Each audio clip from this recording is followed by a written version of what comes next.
Bismillahirrahmanirrahim. Assalamualaikum warahmatullahi wabarakatuh.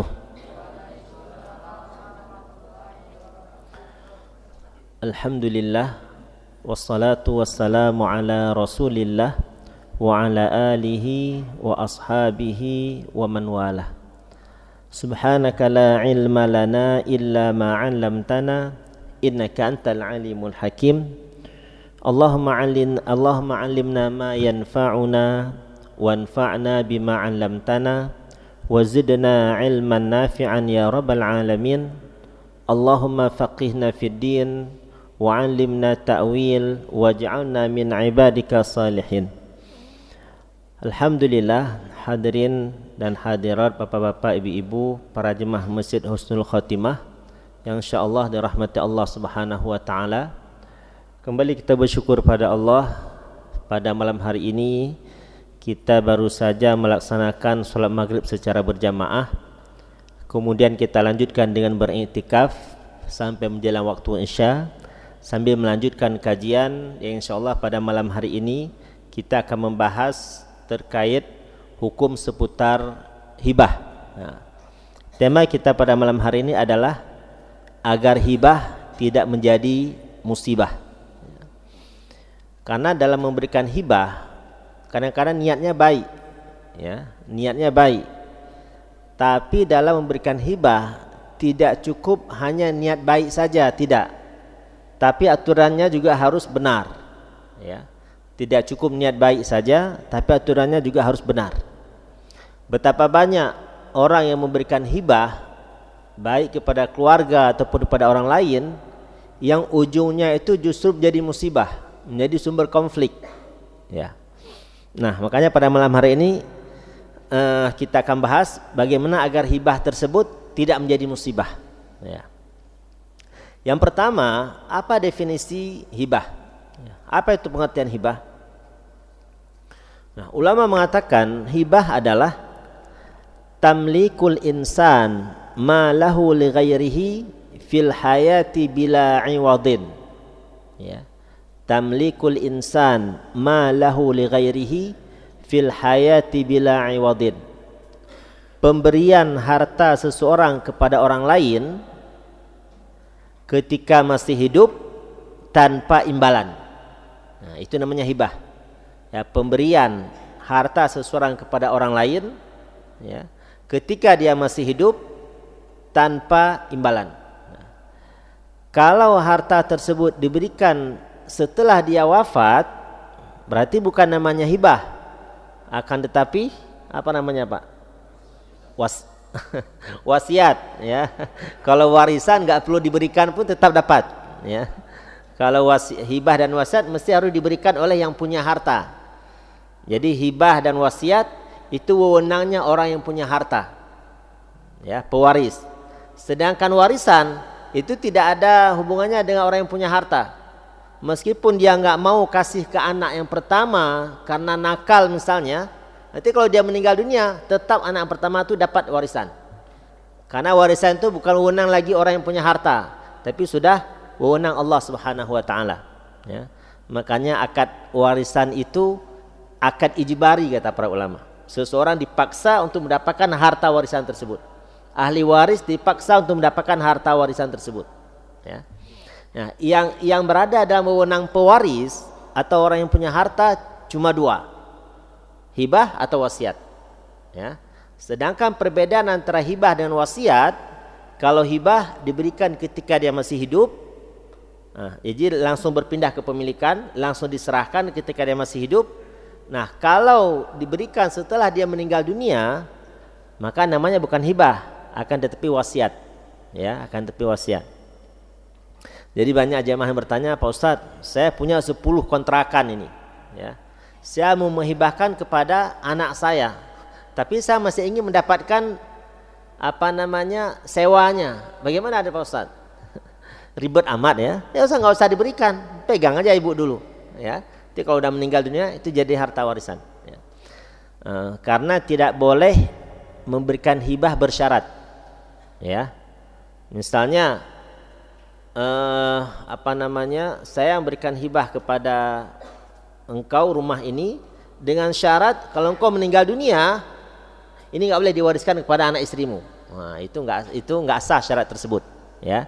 Karena syarat itu menyelisihi akad hibah, ya. Oke. Nah, jadi definisi hibah pemberian harta seseorang kepada orang lain ketika dia masih hidup tanpa ada imbalan, ya. Kalau ada imbalan sesuatu itu tidak namanya hibah. Nanti bisa jadi namanya jual beli, barter, ya. Saya berikan kamu sepeda motor, kamu berikan saya sepeda misalnya. Nah, itu nanti bukan hibah. Atau tidak langsung berpindah kepemilikan, diberikan sepeda motor kemudian nanti dibalikin, itu juga bukan namanya hibah, tapi pinjaman. Nah, kemudian fa idza abahal insan ma lahu li ghairihi liyantafi'a bihi wa lam yamlikhu iyyahu kana i'aratan. Jika seseorang memberikan hartanya kepada orang lain untuk diambil manfaatnya saja dan tidak dimiliki barangnya, maka itu termasuk pinjaman, ya. Minjam motor, minjam sepeda, nanti dibalikin. Nah, itu bukan hibah namanya, tapi pinjaman. Nah, kemudian apa itu hukum hibah? Ya, hibah itu hukumnya sunnah, ya, dianjurkan. Nah, hibah hukumnya sunnah. Bahkan hibah itu menjadi sumber mahabbah di antara kaum muslimin. Ya, makanya Nabi SAW bersabda dalam hadis riwayat Imam Bukhari, tapi bukan dalam Sahih Bukharinya, dalam kitab Adabul Mufrad. Karena Imam Bukhari itu kan menulis kitab hadis yang memang benar-benar hadis sahih, beliau kumpulkan dalam satu kitab namanya Sahih Bukhari. Nanti hadis yang bercampur, ada yang sahih, ada hasan, ada yang lemah, itu Imam Bukhari tulis dalam kitab yang lain namanya Adabul Mufrad, ya. Nah, jadi dalam menulisan adab Imam Bukhari tidak mensyaratkan harus sahih semua, tidak, ya. Ini menunjukkan bahwasanya hadis dhaif itu masih bisa diamalkan di dalam fadilah amal. Nah, itu menurut mayoritas para ulama. Nah, dalam kitab Adabul Mufrad, Nabi SAW bersabda, tahadu tahabu, saling memberilah hadiah di antara kalian, maka kalian akan saling mencintai, ya. Tapi kalau pejabat dilarang mendapatkan hadiah dari partnernya, ya, karena nanti termasuk gratifikasi. Nah, tapi kalau masyarakat umum itu sangat dianjurkan. Nah, kemudian dalam hadis yang lain riwayat Imam Ahmad, Nabi SAW bersabda, man ja'ahu min akhihi ma'rufun, barang siapa mendapatkan hadiah dari saudaranya, ya, maksudnya dari temannya. Maksud saudara di sini saudara seiman, ya, tidak harus saudara kandung. Jadi barang siapa yang mendapatkan harta hibah dari saudaranya yang muslim min ghairi israfin, bahkan tidak harus muslim, ya, kita punya tetangga non muslim misalnya, nah, dia kasih hadiah, itu boleh kita terima hadiah tersebut.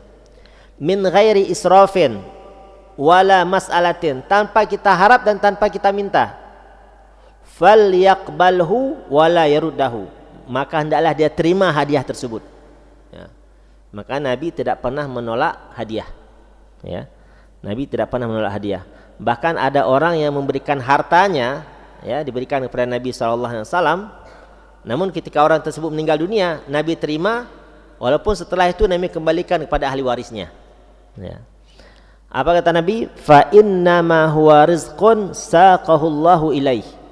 Jadi kalau ada orang memberikan kita hadiah tanpa kita harap dan tanpa kita minta, maka terimalah hadiah tersebut, karena itu merupakan pemberian Allah Subhanahu wa taala melalui hambanya, ya.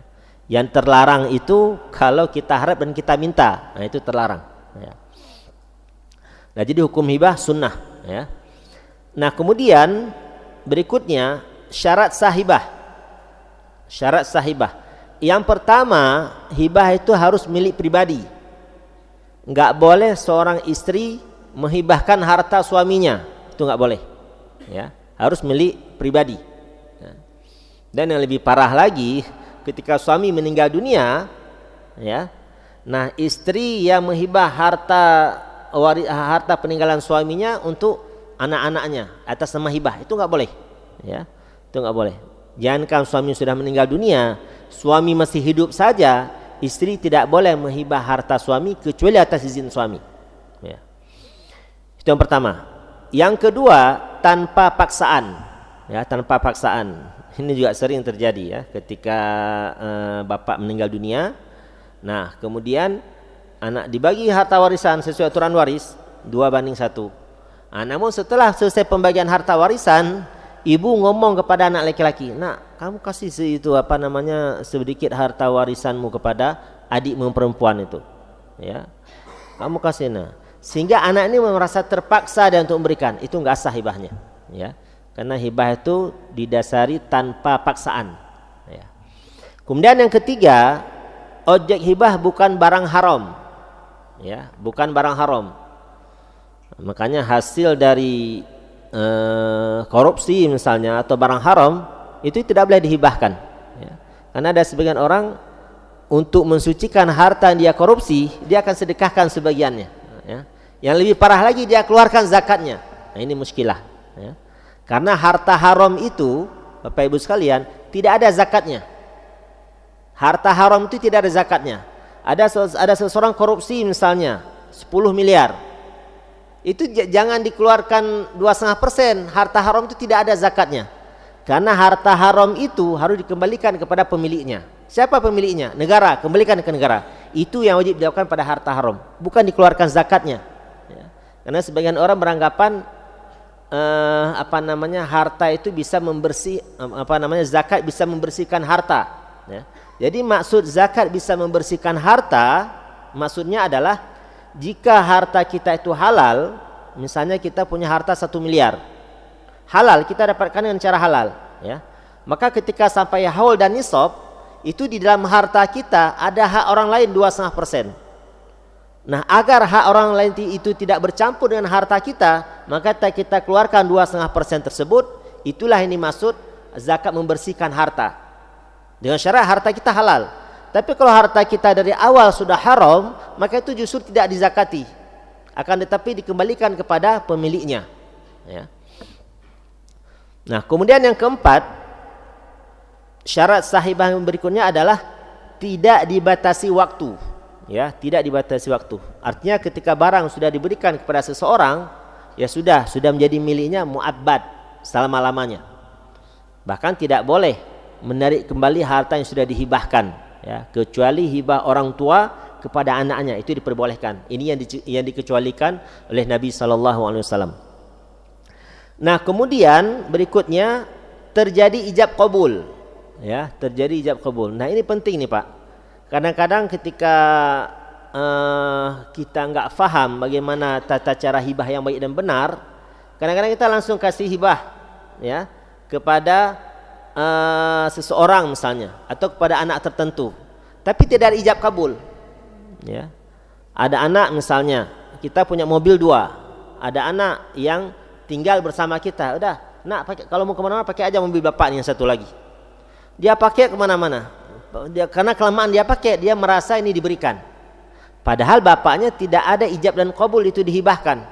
Nah, ketika bapaknya meninggal dunia, ya sudah, dia menganggap ini sudah menjadi milik dia, karena bapak kemarin ketika hidup suruh pakai, ya. Nah, nanti ketika anak-anak lain tahu, lah, dia kok kemana-mana pakai mobil bapak, itu kan sudah jadi harta warisan, nah, maka dia bilang saya sudah dihibahkan. Oke, mana bukti sudah dihibahkan? Ada enggak saksi yang menyatakan sudah dihibahkan? Enggak ada. Itu menjadi sumber konflik nanti, ya. Ini pernah terjadi setahun yang lalu kalau saya nggak salah. Saya diundang untuk konsultasi waris. Jadi sebuah keluarga, ada seorang bapak, istri yang pertama meninggal dunia, ya. Istri pertama meninggal dunia. Dari pernikahan tersebut memiliki 4 orang anak, 2 laki 2 perempuan. Nah, kemudian sang ayah menikah lagi, nah, dengan istri yang kedua, karena istri yang pertama sudah meninggal dunia. Bukan poligami, enggak, tapi sudah meninggal dunia. Nah, bapak ini sakit-sakitan, ya, kena diabetes, Nah, istrinya luar biasa pelayanan, istri mudanya ini. Nah, saking bapaknya ini terkesan dengan pelayanan istri yang kedua ini, sampai-sampai dia hibahkan mobil yang dia punya untuk istri yang kedua. Nah, istri yang kedua sudah ngomong kepada suaminya, "Bang, kalau abang mau menghibahkan, bang jangan dihibahkan kepada saya. Nanti anak-anak abang nggak setuju, ya. Atau tanya dulu kepada anak-anak abang yang 4 orang tadi itu." Berarti kan hubungan istri ini dengan anak-anak bapak ini kan anak sambung ya, ibu sambung anak sambung. Karena bapaknya marah, apa urusan dengan mereka? Ini harta-harta saya, terserah mau saya hibahkan pada siapa aja. Nah, jadi terkesan benar ya. Nah, oke ya sudah, akhirnya dihibahkan kepada istri yang kedua. Nah, qadarullah ada saksinya ya.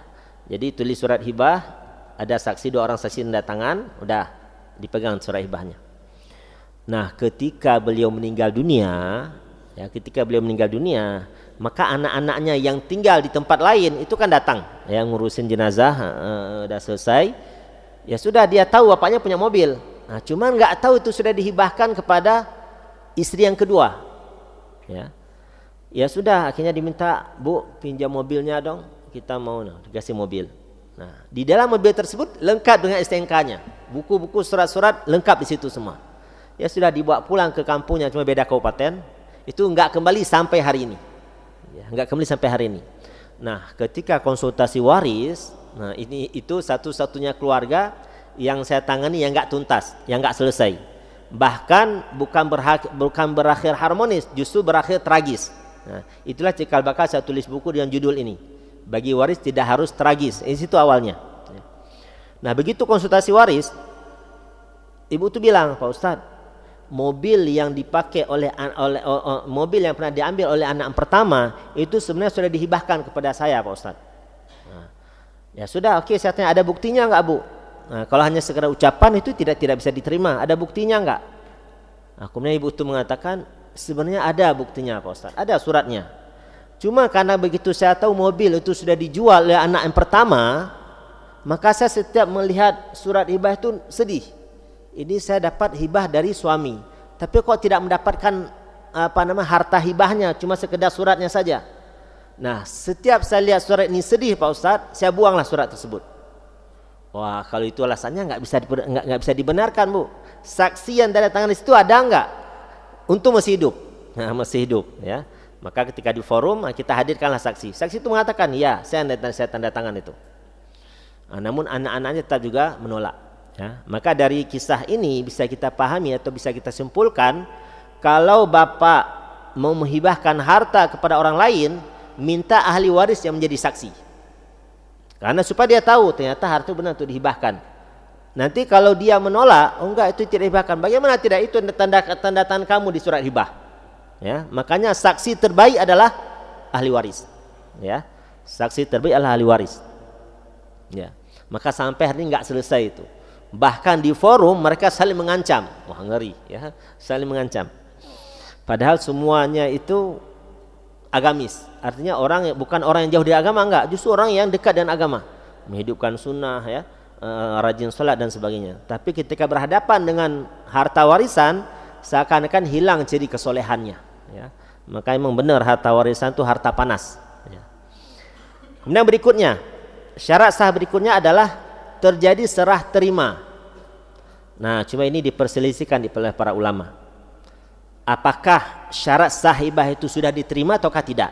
Misal, saya sampaikan kepada bapak, "Pak, ini handphone saya beri kepada bapak ya. Nah, tapi nanti minggu depan karena saya masih perlu handphone ini." Ya. Ternyata sebelum ini diserahkan, saya keburu meninggal dunia. Sah enggak hibahnya? Nah, itu menjadi perdebatan dengan para ulama. Nanti akan kita tampilkan slide-nya.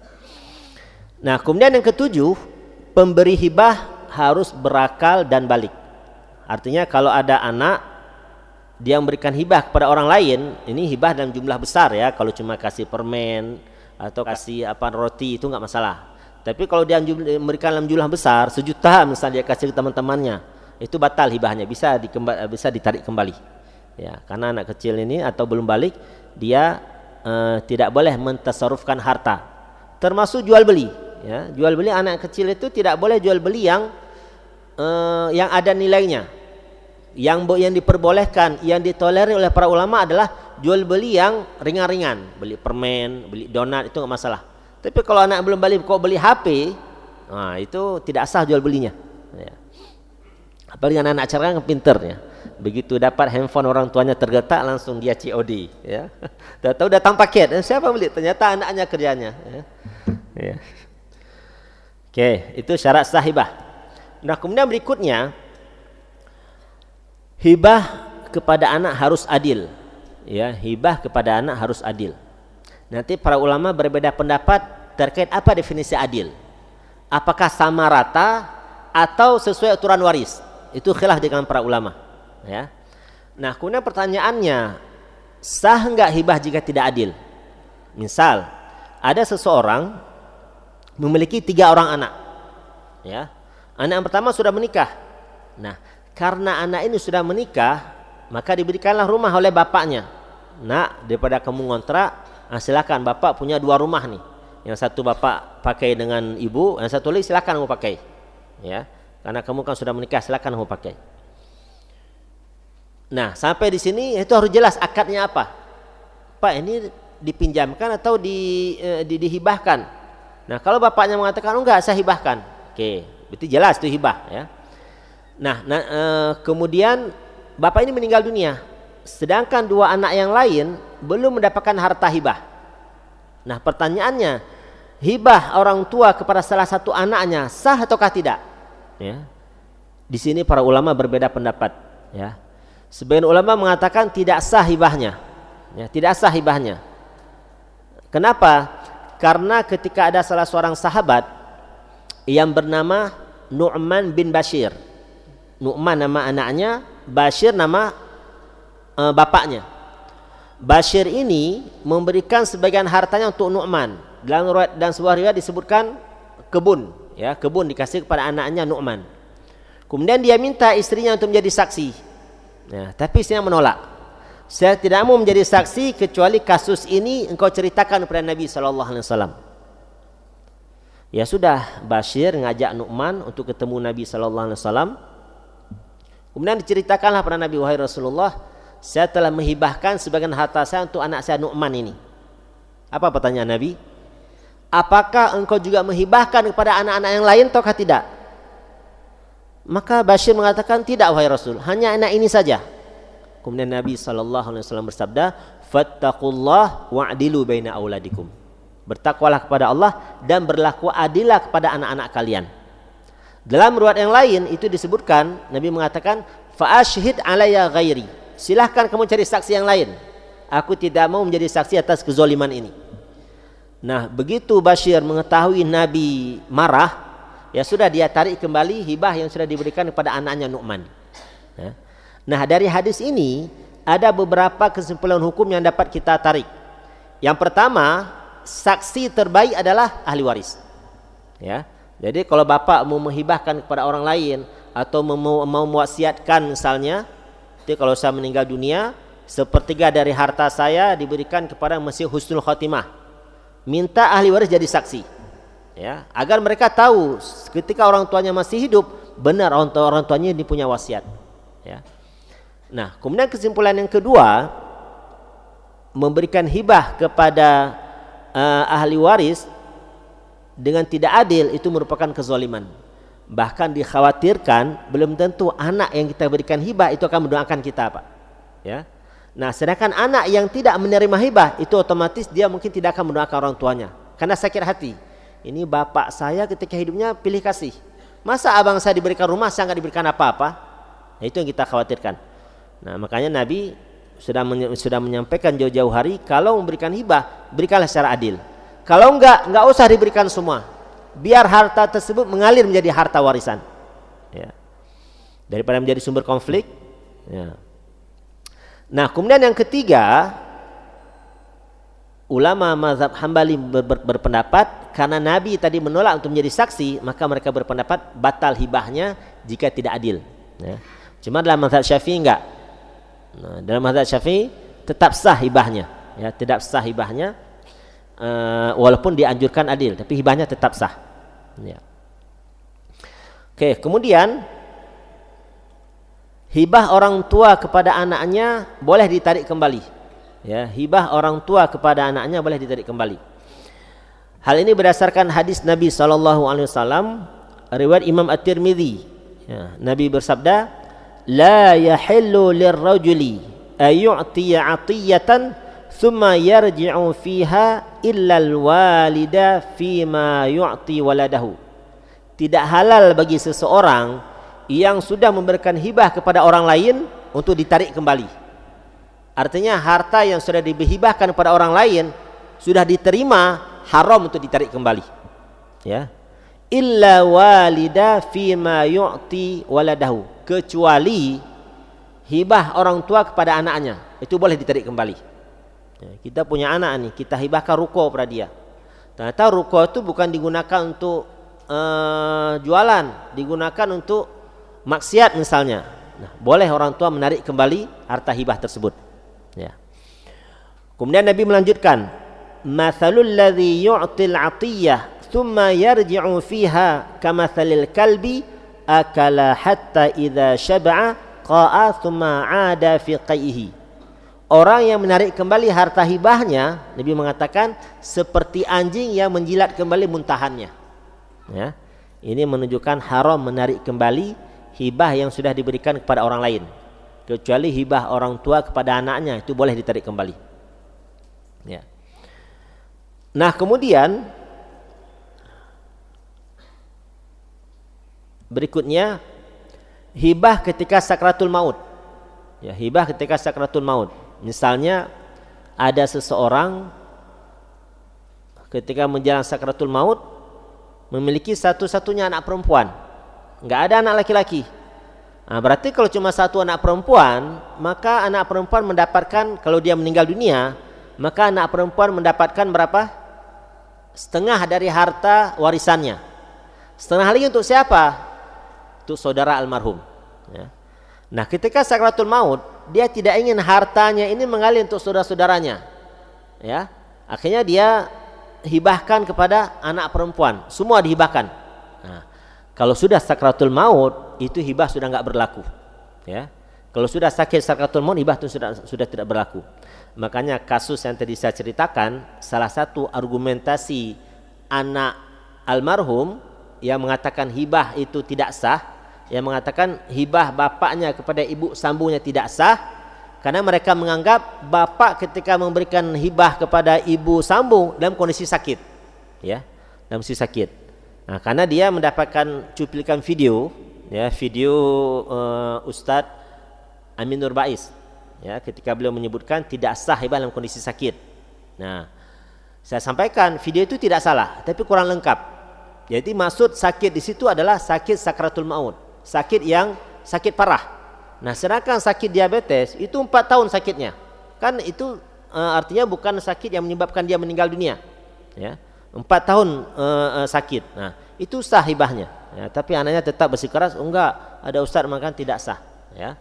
Nah, sebenarnya maksud sakit di situ adalah sakit menjelang kematian, udah mau sakratul maut dihibahkan, itu enggak sah hibahnya. Kenapa? Kata para ulama, karena ada unsur untuk menzalimi ahli waris. Ya, seharusnya saudaranya dapat warisan, tapi karena diberikan semua hibah kepada anak perempuannya, sehingga dia berusaha menghalangi saudaranya yang lain untuk mendapatkan harta warisan. Nah, kalau dia mau hibah, hibahlah ketika dalam kondisi sehat, ya, hibah dalam kondisi sehat. Nah, karena dalam kondisi sakit itu sudah dalam kondisi sudah mendekati meninggal dunia, itu sudah tidak sah hibahnya. Nah, bagaimana dengan wasiat? Nah, wasiat tetap sah. Wasiat sah. Ya, dia wasiat, ditulis wasiat, nanti kalau saya meninggal dunia, sekian dari harta saya berikan kepada masjid misalnya, atau saya berikan kepada operasional pesantren atau lembaga sosial, pokoknya tempat-tempat kebaikan. Nah, itu sah. Bahkan itu dianjurkan. Kenapa? Karena ketika seseorang meninggal dunia, apa yang sudah dia hibahkan, apa yang sudah dia wakafkan, itulah yang menjadi harta dia sesungguhnya, ya. Jangan sampai, maka saya sering sampaikan para jamaah, kalau bapak ibu punya banyak harta, jangan semua diwariskan, dan juga jangan semua diwakafkan. Akan tetapi ada yang semua diwariskan, ada sebagian yang diwakafkan, ya. Karena apa yang kita wakafkan itulah harta kita sesungguhnya. Apa yang kita sedekahkan itulah harta kita sesungguhnya. Jangan sampai kita sudah kerja dari pagi sampai malam, kita sudah kerja keras di dunia ini, berangkat sebelum matahari terbit, pulang setelah matahari tenggelam. Tapi ketika kita meninggal dunia, kita tidak bisa merasakan apa-apa dari jerih payah kita di dunia.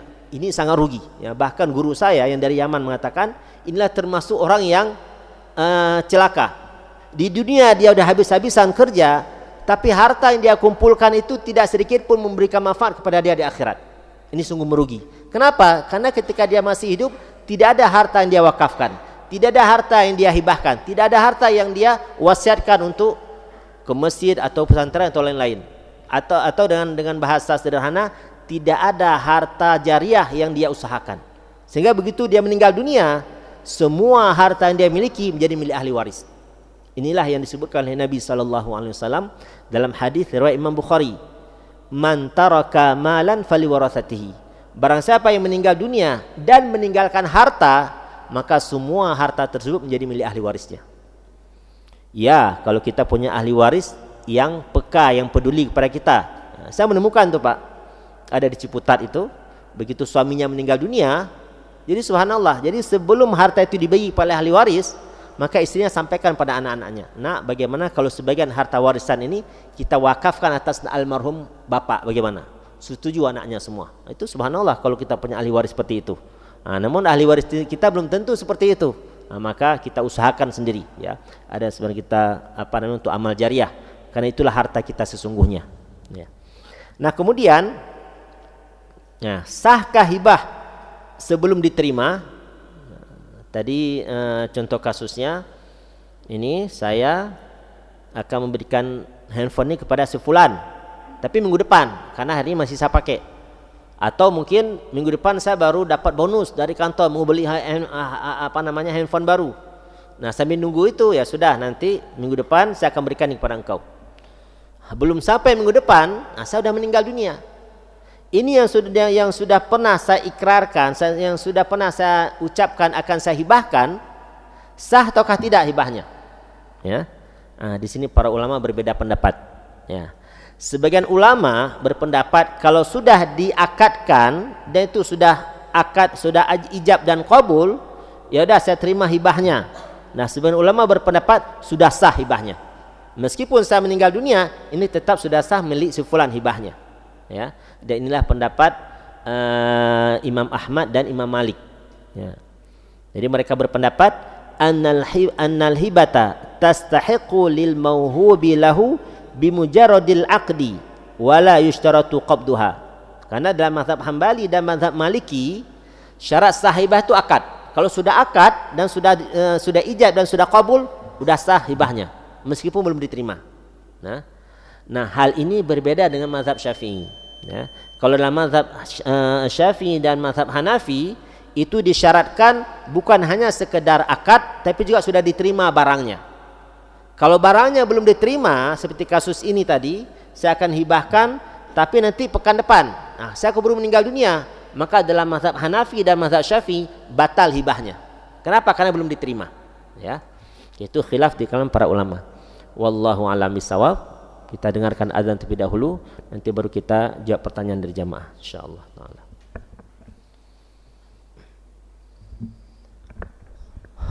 Oke, baik para jamaah sekalian, sebelum kita jawab pertanyaan dari jamaah yang ada di masjid, kita akan jawab dulu pertanyaan dari Zoom. Assalamualaikum Ustaz, mau nanya apa beda hibah dan wakaf? Ya, apa beda hibah dan wakaf? Taib. Ada beberapa istilah, ya, dalam pemberian itu ada yang namanya hibah, ada yang namanya hadiah, dan ada yang namanya sedekah. Ya, ada hibah, hadiah, dan sedekah. Nah, sebenarnya sama-sama pemberian, cuman bedanya adalah motivasinya. Nah, kalau hibah itu motivasinya adalah semacam bentuk cinta atau kasih sayang. Ya. Seorang suami cinta kepada istrinya, maka dia hibahkan mobil, dia hibahkan LM, ya, dihibahkan barang-barang berharga. Nah, itu sama pemberian. Nah, cuman motivasinya adalah kasih sayang, cinta dan sebagainya. Termasuk kalau kita punya teman dekat, ya, kita hadiah, kita hibahkan, ya. Nah, kemudian yang kedua hadiah. Nah, hadiah ini biasanya motivasinya adalah apresiasi, ya. Kita punya karyawan, rajinnya luar biasa, nggak pernah telat dan prestasinya pun luar biasa. Nah, kita berikan dia hadiah. Nah, itu motivasinya adalah apresiasi. Kemudian yang ketiga ada yang namanya sedekah. Nah, sedekah ini semata-mata mengharapkan pahala, ya. Semata-mata mengharapkan pahala. Walaupun ketiga hal ini juga dapatkan pahala, tapi kalau sedekah biasanya lebih khusus untuk mengharapkan pahala di sisi Allah Subhanahu wa taala. Nah, wakaf ini, ya, wakaf ini termasuk hampir sama dengan sedekah dia. Nah, paling itu perbedaannya, kalau wakaf itu kan bendanya tetap utuh, yang diambil itu manfaatnya, ya.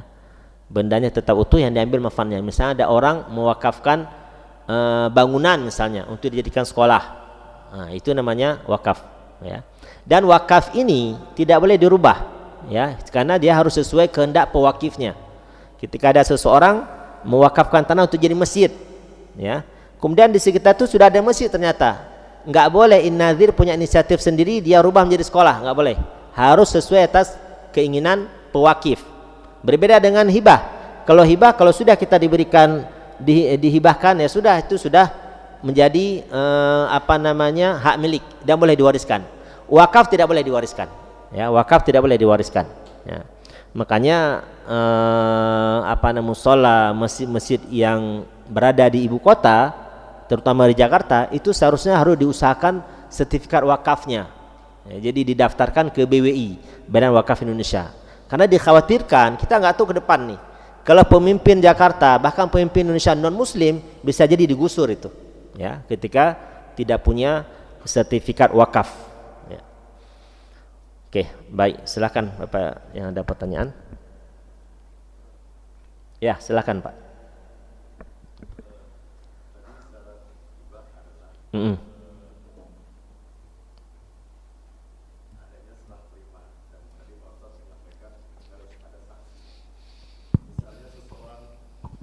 Misalnya seseorang pengen mau mengibahkan sebidang tanah, terus tanah itu di sertifikatnya diganti, terus apakah itu sah bila diberikan tanpa harus sepertujuan ahli waris? Ada tanah, ada tanah diberikan kepada orang lain, ya, padahal orang itu punya anak. Apakah harus izin anaknya atau memberitahu anaknya padahal harta itu milik orang itu? Oke, baik. Terima kasih. Assalamualaikum warahmatullahi wabarakatuh. Waalaikumsalam warahmatullahi wabarakatuh. Apakah syarat sahibah harus persetujuan ahli waris? Jawabannya tidak, ya. Harta-harta kita mau kita arahkan kemanapun silakan, ya, tidak. Nah, cuman nanti kalau kita tidak kasih tahu ahli waris, ya, mereka tahu itu punya bapak saya ini, ya. Nah, begitu ada orang yang mengatakan, oh, itu sudah dihibahkan, ya, maka itu biasa ahli waris akan menolak, ya, mana surat hibahnya. Apalagi kalau nggak ada surat hibahnya, nah ini lebih parah lagi. Nah, kalau ada sertifikat hibah itu mungkin aman, ya. Nah, makanya tidak disyaratkan dalam menghibahkan harta atas persetujuan ahli waris, tidak, ya. Jadi kita berikan tanpa sepersetujuan ahli waris pun sah hibahnya. Akan tetapi nanti kalau misalnya kita hibahkan kepada orang dekat, kita hibahkan ke adik kita misalnya, atau kita hibahkan ke keponakan misalnya. Nah, ahli waris nggak tahu nih ada yang harta kita hibahkan ke mereka, itu biasanya akan menjadi sumber konflik. Kalau nggak ada sertifikat hibah, ya, apalagi masih atas nama kita, belum dirubah sertifikatnya, ya, maka ahli waris akan menggugat nanti ke Pengadilan Agama, mereka akan dimenangkan. Karena yang dimenangkan itu siapa yang tertulis di sertifikat hibah. Ya, oh, misalnya tanah itu masih atas nama almarhum, ya, ya sudah, itu dianggap harta warisan, ya.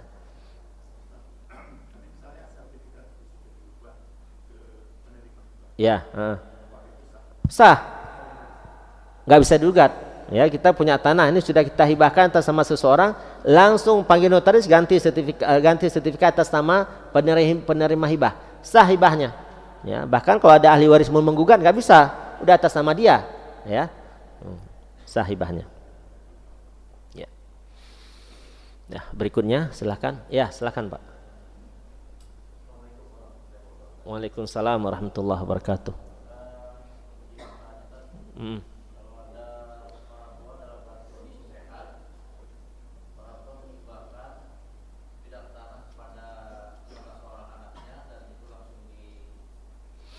Balik nama.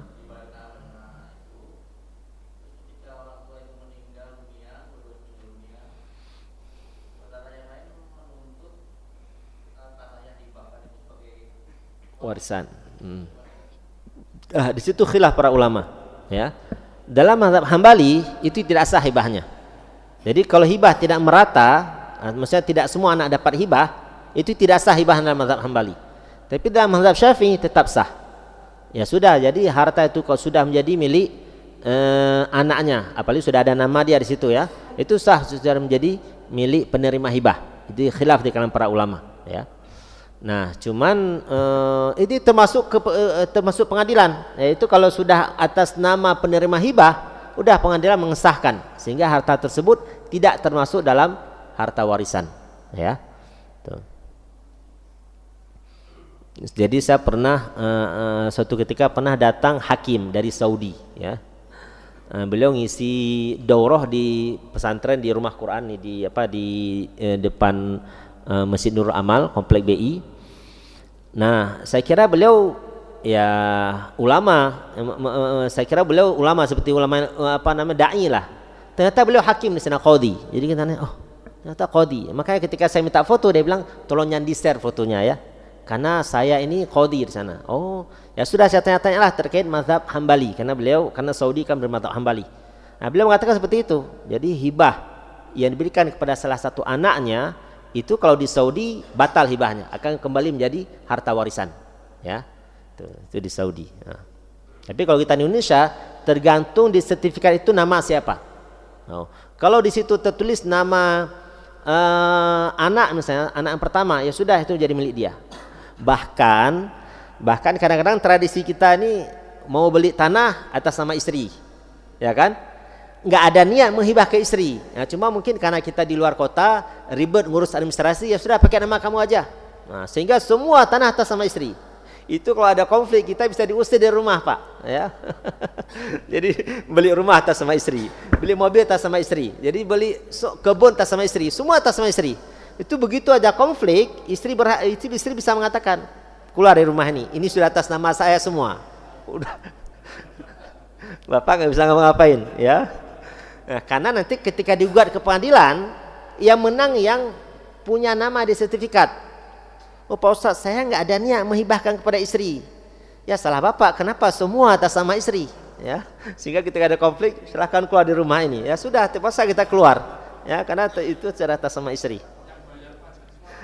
Yang bayar pajak suami, itu yang parahnya, ya. Ini ibu-ibu panas dengarnya nih. Maaf ibu-ibu dia. Tapi itu fakta, ya, fakta. Ya, bolehlah atas nama istri, tapi jangan semua, ya. Ada atas nama istri, ada atas nama kita itu. Karena nanti kalau atas nama istri semua, begitu kita meninggal dunia, udah itu tidak dianggap ada harta warisan.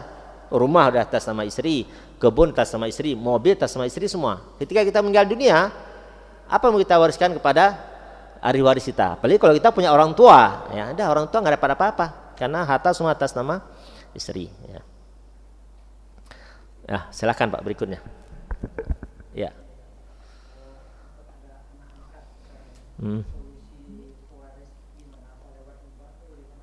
Oke. Anak angkat ada dua solusinya, ya. Cuma yang terbaik, ya, menurut pandangan kami itu wasiat. Ya, karena kalau hibah belum tentu dia bisa langsung menjalankannya. Misalnya kita punya anak angkat nih, dari kecil kita asuh, dari kecil kita pelihara sampai udah besar, bahkan dia punya andil dalam kesuksesan usaha kita misalnya. Nah, kita tentu nggak ingin dong ketika kita meninggal dunia harta kita semua diambil oleh saudara kita karena kita nggak punya anak. Ya, akhirnya, nah sedangkan anak angkat kan bukan ahli waris. ya, anak nggak waris. Nah, bagaimana solusinya agar anak angkat ini setelah meninggalnya kita dia juga mendapatkan harta yang dari kita? Ya sudah ada dua jalur yang Allah siapkan. Yang pertama hibah, yang kedua wasiat. Ya. Dari dua jalur ini yang paling baik menurut kami itu wasiat. Ya, itu wasiat. Karena kalau hibah itu langsung, misalnya kita mau menghibahkan kepada dia 1M misalnya, ya itu harus langsung diberikan kepada dia baru sah hibahnya. Nah, cuma kan belum tentu dia bisa menggunakan 1M tersebut. Nah, tapi kalau kita sudah meninggal dunia, kita kita wasiatkan misalnya, ya sudah selama saya masih hidup, udah kamu tinggal di sini aja. Nanti kalau saya meninggal dunia, saya sudah siapkan surat wasiatnya, itu boleh. Karena anak angkat itu kan bukan ahli waris. Nah, sedangkan orang yang bukan ahli waris bisa menerima wasiat dari almarhum. Ya. Ya. Wallahu a'lam bishawab. Ya, ada lagi Pak? Silahkan. Berapa menit lagi? Atau sudah Pak Andi? Masih ada pertanyaannya Pak? Dah cukup ya, udah paham semua insyaallah ya. Ya, nanti kalau nggak paham bisa ditanya. Jadi materi-materi yang mungkin bapak-bapak nggak hadir, ya, itu bisa ditanyakan ulang, nggak jadi masalah ya. Ini bukan kuliah di kampus, nggak boleh ditanya ulang materi yang sudah lewat. Ini boleh ya, nggak jadi masalah. Oke, wallahu a'lam bishawab. Kita cukupkan sampai di sini. Mudah-mudahan apa yang kita bahas pada malam hari ini dapat kita ambil manfaatnya dan terutama bisa kita sampaikan kepada keluarga kita agar keluarga kita ini tidak menjadi sumber konflik ya, ketika agar harta kita tidak menjadi sumber konflik dalam keluarga ya. Oke, wallahu a'lam bishawab. Pak Mukhlis, biasanya Pak Mukhlis bertanya malam ini. Oh, udah lengkap. Oh, ya, siap. Ya, subhanakallahumma bihamdika asyhadu an la ilaha illa anta astaghfiruka wa atubu ilaik. Wassalamualaikum warahmatullahi wabarakatuh.